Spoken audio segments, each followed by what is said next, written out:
Chairman number కూడా ఉండకూడదు rule ప్రకారం ఎంప్లాయీ ఉండకూడదు. ఇప్పుడే డిఓకి కనుక్కొని ఇప్పుడే డీవీకో కనుక్కొని నీకు మాట్లాడుతున్నాను. నేను ఎంక్వైరీ పెడుతున్నాను. నీ మీద కంప్లైంట్ ఏంటంటే 2 సంవత్సరాలు జరిగిన ప్రతి ఒక్క కన్స్ట్రక్షన్లో అవినీతి జరిగిందనేది నీ మీద కంప్లైంట్. అర్హులే కాదన్నప్పుడు 2 ఏళ్ల నుంచి మీరు టైఅప్ అయిపోయేసి ఒక ఎంప్లాయీని పెడుతున్నారు. ఆయనైతే రికార్డు ఉంటుంది కదా, అందులో నువ్వు ఎట్లాగో నువ్వు తప్పు చేసేసావు. ఉండకూడదు అక్కడ ఉంది రూల్ పొజిషన్. అట్లా కాదు, రూల్ పొజిషన్ ప్రకారం ఆయన ఉండకూడదు. 2 ఏళ్ల నుంచి ఆయన ఎట్లా పెట్టావు నువ్వు? మీ ఇష్టమా? ఉండకూడదు అని ఉంది. ఒక్క నిమిషం ఉండు, నీకు ఏం జరిగిందని ఎంక్వైరీ చేయడానికి రాలేదు, నీ దగ్గర వివరణ చేయడానికి రాలేదు. ఒక గవర్నమెంట్ ఎంప్లాయీ ఉండకూడదు కమిటీలో, అంతే రూల్ ఎండ్. నాకు చెప్పింది నేను వెళ్ళిపోయింది మేడం. నీకు చెప్పడం చెప్పకపోవడం కాదు, నువ్వు ఉండకూడదు. నీ మీద ఎంక్వైరీ జరుగుతుంది, ఈమె మీద ఎంక్వైరీ జరుగుతుంది. నువ్వు ఎలా వచ్చి ఉంటావు? ఎంప్లాయీ అయి ఉండి నువ్వు ఎలా ఉంటావు? నంబర్ కాదు అడుగుతున్నాను. మీరు ఉద్యోగస్తులా లేకపోతే ఇక్కడ ఏమన్నా రాజకీయాలు చేస్తున్నారా? రాజకీయాలు నేనైతే చేయలేదు మేడం. అక్కడ రూల్ పొజిషన్లో ఎంప్లాయీ ఉండకూడదు. ఎలా ఉన్నావు నువ్వు 2 సంవత్సరాల నుంచి? నేను అసలు చైర్మన్ లేను, వైస్ చైర్మన్ లేను, ఓన్లీ కమిటీ నెంబరే ఉండకూడదు అంటున్నారు. నెంబర్గా ఉండకూడదు రూల్ పొజిషన్లో ఉండకూడదు అంటున్నారు. నువ్వు అసలు పోటీనే చేయకూడదు, నువ్వు దీంట్లో ఉండకూడదు. చిన్న విషయం కరెక్ట్ కదా? నువ్వు కరెక్ట్ కదా? నీ మీద నేను ఎంక్వైరీ పెడతాను. స్కూల్లో ఉండకూడదు. పాత రికార్డ్స్ తీయండి. పాత రికార్డ్స్ ఎంప్లాయీ ఉండకూడదని రూల్ పొజిషన్ ఉంది. నేను DOకి ఫోన్ చేసి కనుక్కుంటున్నాను. అవి చెప్పినాకనే నేను వచ్చి మాట్లాడుతున్నాను. స్కూళ్ళలో కూడా రాజకీయాలు తీసుకొస్తున్నారా? ఇంకొక వ్యక్తి పోటీ చేస్తానని అన్నాక ఆయనకు అవకాశం ఇవ్వకుండా మీరు ఎలా యునానిమస్గా ఎన్నుకుంటారు? అందరూ ఉన్నారు మేడం. ఆ విషయం సరే, ఎంక్వైరీ పెడుతున్నాను, ఓకే, మాట్లాడతాము. ఇక్కడ జరిగిన కన్స్ట్రక్షన్ సంబంధించిన వ్యవహారాల్లో కూడా విజిలెన్స్కి అప్పుడు చెప్తాము ఏమేమి మిస్మేనేజ్మెంట్ జరిగిందనేది. దీని మీద దాదాపు 1 నెల నుంచి కంప్లైంట్ ఉంది. వచ్చిన డబ్బులని డ్రా చేసుకొని అవినీతి చేస్తున్నారనేది మీ మీద కంప్లైంట్. స్కూళ్ళల్లో ఎందుకు చేస్తారు అట్లా? పిల్లలు స్కూళ్ళల్లో కూడా తిన్న మొదలు పెడతారా మీరు? 9 మంది ఇలా వాళ్ళే మేడం, నలుగురే నా వాళ్ళు. అంటే నాకు 9 ఓట్లు అట్లా జరిగిపోయింది. కాదమ్మా, అట్లా కాదు. ఆ వాళ్ళల్లో ఒక్కొక్కరిని ఎంక్వైరీ చేయడంలో వాళ్ళ క్లాస్కి అవకాశం ఇవ్వండి. అవకాశం కూడా మీరు నెంబర్లు కూడా మీరే పికప్ చేసుకుంటారా? మరి పెట్టండి, రీఎలక్షన్ పెట్టండి. రీఎలక్షన్ పెట్టండి, క్యాన్సిల్ చేసేసేయండి. బోర్డు అంతా క్యాన్సిల్ చేసేసి రీఎలక్షన్ పెట్టండి. ఫస్ట్ ఎవరు చెప్తే వాళ్ళు అందరూ చేతులు ఎత్తి చూడండి చెప్తారు. ఎందుకు మనం నిలబడి చెప్పిద్దాం ఇప్పుడు ఎలక్షన్? అంటే కాదు, ఒక ఓపెన్గా ట్రాన్స్పరెంట్గా జరగాల. ఓకే, మీది ఇంకా జగన్మోహన్ రెడ్డి ప్రభుత్వం ఉందని అనుకుంటున్నారమ్మా మీరు? జగన్మోహన్ రెడ్డి ప్రభుత్వం పోయి 2 నెలలైంది, కళ్ళు ఓపెన్ చేసి నిద్ర తెరవండి.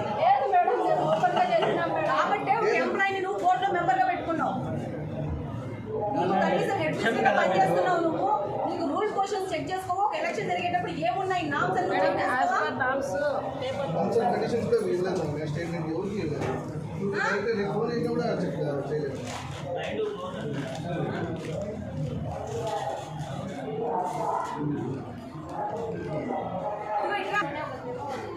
కమిషనర్ గారికి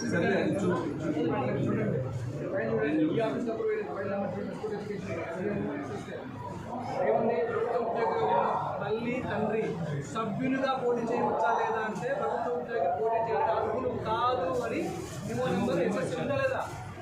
మరి స్కూళ్ళలో కూడా రాజకీయాలు తీసుకొచ్చి స్కూళ్ళలో కూడా అండర్స్టాండింగ్ చేసి మ్యాచ్ ఫిక్సింగ్ చేయడం మొదలు పెట్టారనేది మీరు ఎక్కడికి వెళ్ళి ఉన్నతంగా ఎదిగారో అర్థం కావట్లే మాకు.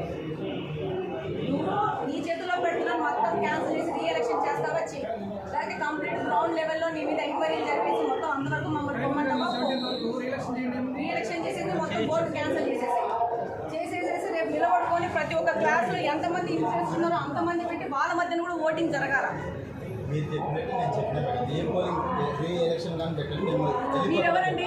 నేను చెప్పాను కదా, మీరెవరండి? నేను స్టూడెంట్స్ పేరెంట్స్ కదా, పేరెంట్ అయితే క్లాస్లో కదండి ఇక్కడ కాబట్టి వచ్చినాం మేడం. మిమ్మల్ని ఎట్లా ఎన్నుకుంటారండి? అందరూ ఎన్నుకున్నారు కాబట్టి వచ్చినాం. మిమ్మల్ని ఎన్నుకోకూడదని చెప్తున్నాను. మీరు ఇవాళ నాట్ క్వాలిఫైడ్.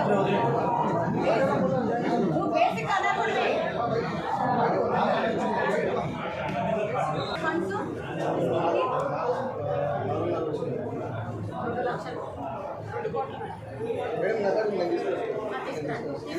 కంప్లైంట్స్ ఈ స్కూల్ చాలా ఎక్కువ వచ్చినాయి. ఆ వచ్చిన నిధులు ఏం చేసినారు ఏమనేది ఎంక్వైరీ జరగాల.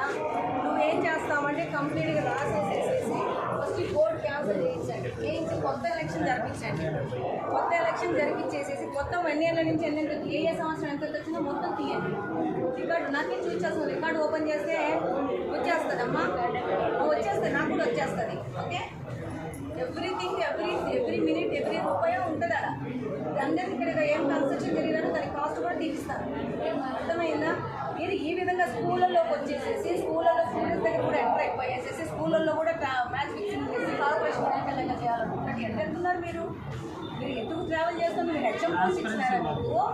మీకు ప్రతి ఒక్క స్టూడెంట్ పేరెంట్కి ఛాన్స్ ఇవ్వాలా, వాళ్ళ ప్రకారం ఉండాలి. మ్యాచ్ ఫిక్సింగ్ చేస్తారు క్లాస్లో 40 మంది ఉంటే 40 చేయలేదా పెట్టి జరిగిందని నీ మీద ఒక అభియోగము, నీ మీద అభియోగం ఎంతకి చేస్తామో.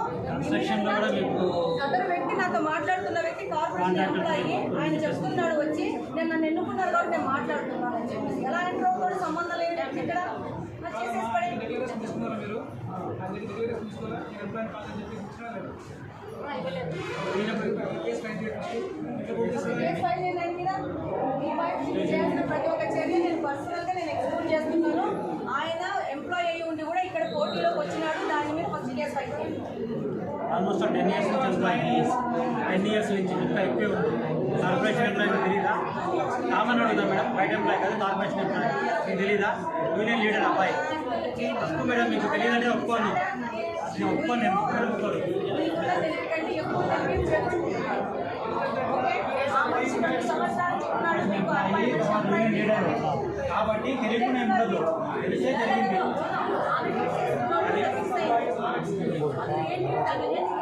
ట్రాన్స్పరెంట్గా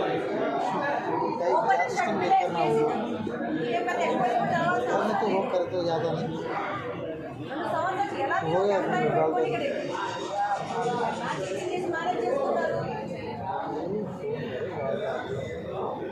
ఇప్పుడు మీరు ఫస్ట్ దాన్ని